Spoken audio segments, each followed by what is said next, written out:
दोस्तों, अगर ऐसे ही कोई ज्ञान की बात करता है तो कोई ध्यान लगाकर नहीं सुनता।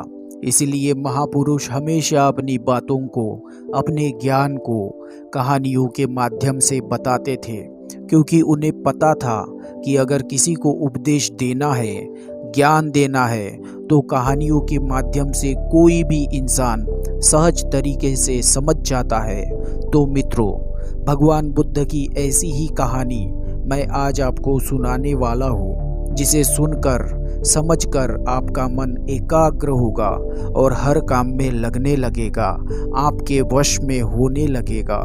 इसीलिए इस कहानी को अंत तक सुनिए और अंतः मन से सुनिए। एक बार बुद्ध अपने शिष्यों को ध्यान साधना सिखा रहे थे, तो उनमें से एक शिष्य बोला, भगवंत, मैं कुछ समझ नहीं पा रहा हूँ। मेरे मन में एक प्रश्न आ रहा है, क्या मैं आपसे प्रश्न पूछ सकता हूँ? बुद्ध बोले, जरूर पूछ सकते हो। जब हम पानी पीते हैं तब हमारी प्यास बुझती है। मैं भी पानी पीता हूँ तो प्यास बुझती है, लेकिन ध्यान में ऐसा क्यों नहीं होता? आपके बताए अनुसार ध्यान लगाते हैं तो हम में से कोई पहले, कोई बाद में, या कोई भी ध्यान की स्थिति को प्राप्त नहीं कर पाता। ऐसा क्यों होता है भगवंत? जैसे पानी से सबकी प्यास बुझ जाती है, वैसे ही ध्यान से सबके ज्ञान चक्र खुल जाने चाहिए, पर ऐसा क्यों नहीं होता? बुद्ध कुछ देर शांत रहे और बोले, कल हमें गांव के सबसे धनी व्यक्ति ने भोजन पर आमंत्रित किया है। तुम भी हमारे साथ चलना। अगले दिन सभी शिष्य बुद्ध के साथ गांव के सबसे धनी आदमी के घर पहुंचे। धनी आदमी की पत्नी ने महात्मा बुद्ध का बड़ा आदर सत्कार किया। धनी आदमी के पत्नी ने ही बुद्ध और उनके शिष्यों को भोजन पर आमंत्रित किया था। बुद्ध और सभी शिष्य भोजन करने बैठे तो उनके साथ ही धनी आदमी भी भोजन करने के लिए बैठा। भोजन का पहला निवाला खाते ही वह अपने नौकरों पर चिल्लाया और कहा, कैसा बेस्वाद भोजन बनाया है। इतना कहकर उसने थाली एक और सरकाकर नौकरों से कहा, जाओ और स्वादिष्ट भोजन पका कर लाओ। इन सभी बातों के लिए धनी आदमी की पत्नी ने सभी भिक्षुओं से क्षमा याचना की और उन सभी को भोजन परोसने लगी। सभी ने भोजन किया और महात्मा बुद्ध ने अपनी थाली की 2 रोटी छोड़ दी और उससे कहा, क्या तुम ये 2 रोटियां बांधकर दे सकती हो? उसने रोटियां बांधकर दी और सभी वहां से चल पड़े। रास्ते में महात्मा बुद्ध ने सभी से पूछा, भोजन कैसा था? सभी ने कहा, भोजन स्वादिष्ट था। हम सबको तो भोजन करके बहुत अच्छा लगा। बुद्ध ने पूछा, इससे अधिक तुम्हें क्या अच्छा लगा?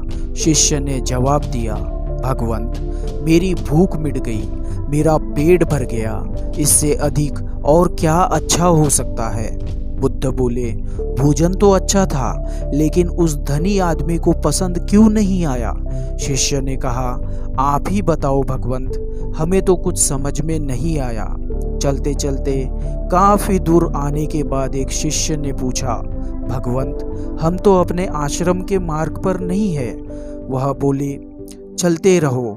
इस तरह बहुत दूर आने के बाद 2 आदमी आकर बुद्ध के चरणों में गिर गए और बोले, भगवंत, हमारी मदद करो।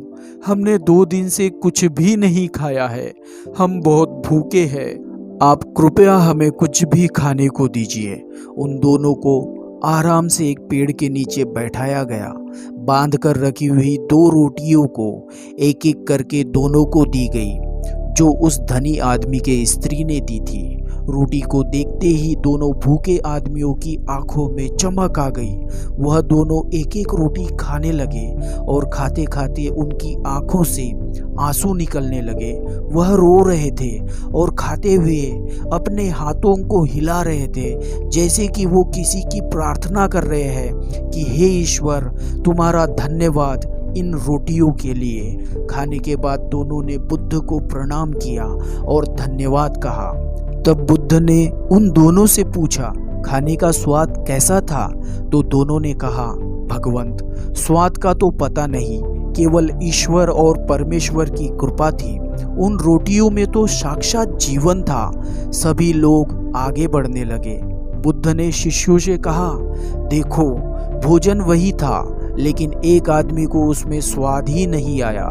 तुम्हें भोजन स्वादिष्ट लगा और पसंद भी आया, लेकिन वही उन दोनों आदमियों को उसी भोजन में स्वाद नहीं आता, बल्कि वह उसमें ईश्वर, परमेश्वर और जीवन को देख लेता है।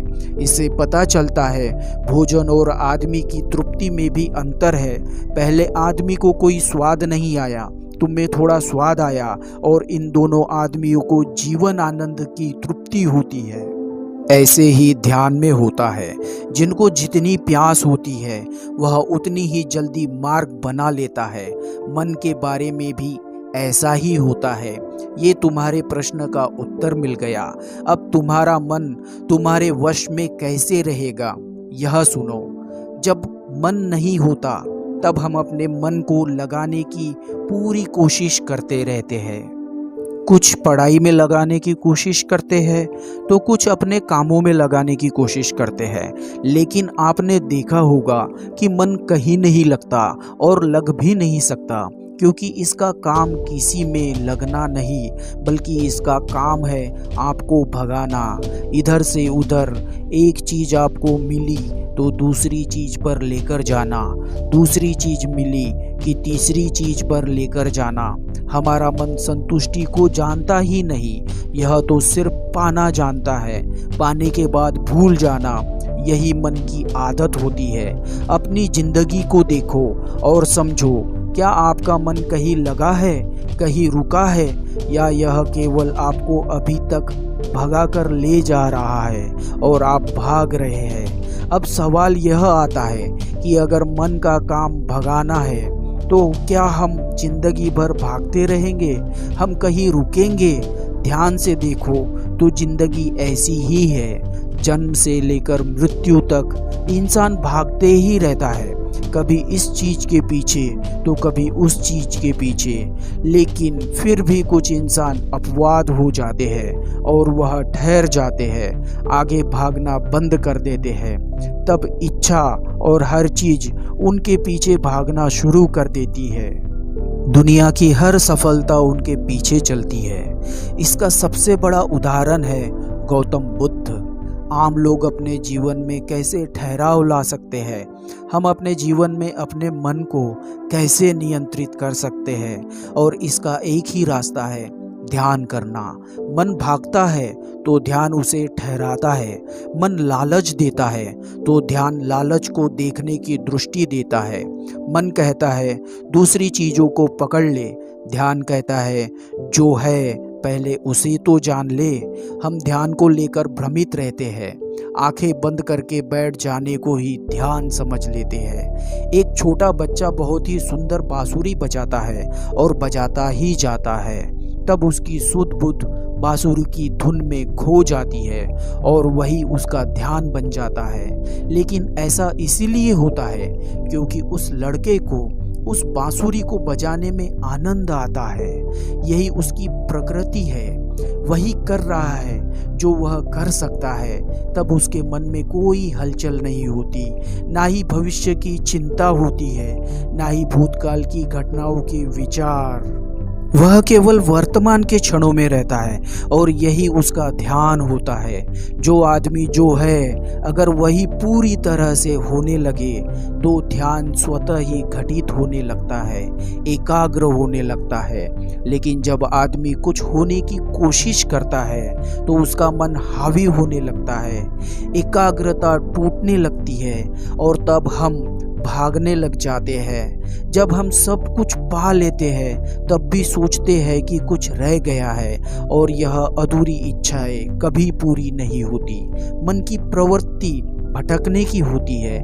मन जहाँ लगता है वह एकाग्रता है, वह ध्यान है, और जहाँ आपको एकाग्रता मिल जाए समझ लेना वही आपके लिए है, जिस पर चलकर आप खुद को संपूर्ण महसूस कर सकते हैं।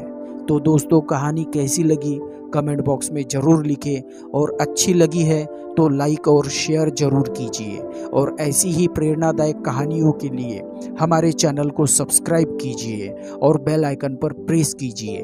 मिलते हैं अगली कहानी में, तब तक के लिए अपना ध्यान रखें। धन्यवाद।